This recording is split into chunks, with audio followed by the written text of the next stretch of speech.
In a tiny, cluttered room in Yokohama, the leading exponent of a controversial art form is at work. HORYOSHI III has been perfecting his brand of IZUMI, Japanese full-body tattoos, over a career spanning 5 decades. I want IZUMI to be seen as part of culture, history, and customs here. It has been continuing all this time, and I want to preserve it. Tattoos like this are often associated with the organized crime gangs of the Yakuza. Today's client says it's not something that worries him. It's my life, so I want to make sure that I don't regret not doing something. In his nearby museum, HORYOSHI displays artifacts charting the history of the Japanese tattoo, from the face markings of the indigenous Ainu to the intricate inkings that intrigued 19th century Western visitors. It was around this time that authorities started to crack down on the practice, sending it underground.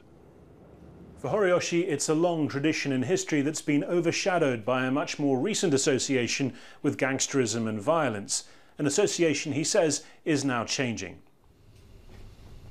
Back at his studio, a former client has come for a visit. His body represents 4 years of work for HORYOSHI, 4 years of regular submission to pain for him. It's a second skin designed to be concealed by regular clothing. There's a sense of beauty in that you have something to show, but you don't show it. It is like having a painting on the lining of a coat during the Edo period.